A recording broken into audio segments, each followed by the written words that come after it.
আসসালামু আলাইকুম। আরব আমিরাতের আজকের গুরুত্বপূর্ণ খবরে আপনাদের স্বাগতম।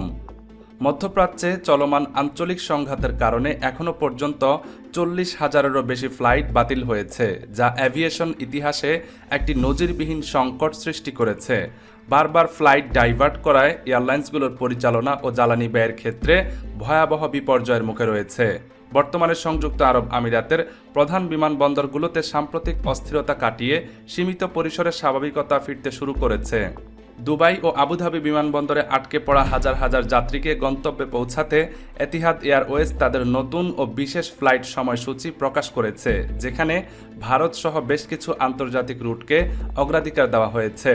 তবে আঞ্চলিক নিরাপত্তা ঝুঁকির প্রেক্ষাপটে ওমান এয়ার এবং শারজাহ ভিত্তিক এয়ার আরাবিয়া তাদের নিয়মিত ফ্লাইটের স্থগিতাদেশের মেয়াদ আরও বাড়িয়ে দেওয়ায় যাত্রীদের ভোগান্তি এখনও কাটেনি। বর্তমানে আবুধাবি ও দুবাই বিমানবন্দরে কেবল নিশ্চিত টিকিটধারী যাত্রীদের প্রবেশের অনুমতি দেওয়া হচ্ছে এবং প্রতিটি ফ্লাইটের ক্ষেত্রে বাড়তি নিরাপত্তা তল্লাশি চালানো হচ্ছে।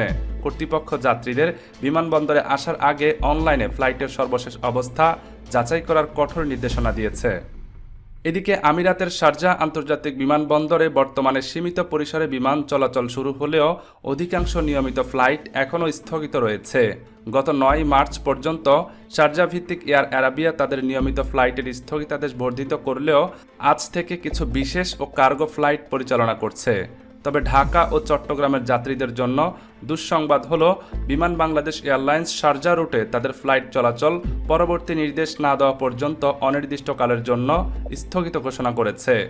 মধ্যপ্রাচ্যের চলমান উত্তেজনাপূর্ণ পরিস্থিতির কারণে বিমান বাংলাদেশ এয়ারলাইন্স শারজাহ সহ দোহা, কুয়েত ও দাম্মাম রুটেও বিমানের সকল ফ্লাইট অনির্দিষ্ট সময়ের জন্য বন্ধ ঘোষণা করেছে।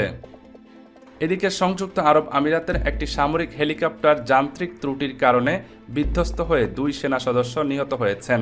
প্রতিরক্ষা মন্ত্রণালয় জানিয়েছে, হেলিকপ্টারটি অভ্যন্তরীণ একটি রাষ্ট্রীয় দায়িত্ব পালনকালে এই দুর্ঘটনার শিকার হয়। ঘটনার বিস্তারিত তদন্ত শুরু করা হয়েছে। নিহত সেনাদের প্রতি রাষ্ট্রীয় শোক প্রকাশ করেছে কর্তৃপক্ষ।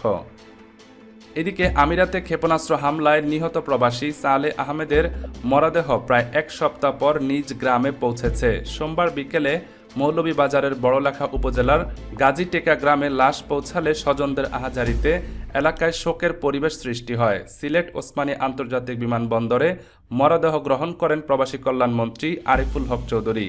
জানা গিয়েছে, প্রায় 35 বছর ধরে দুবাইয়ে কর্মরত সালেহ আহমদ গত 28 ফেব্রুয়ারি ইফতারের পর রাতে পানি সরবরাহের কাজে বের হলে আজমান শহরে ইরানের একটি ক্ষেপণাস্ত্র তার গাড়িতে আঘাত করলে ঘটনাস্থলেই তিনি মারা যান।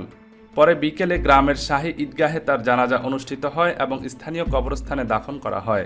নিহতের পরিবারকে আর্থিক সহায়তা দিয়েছে সরকার ও স্থানীয় প্রশাসন।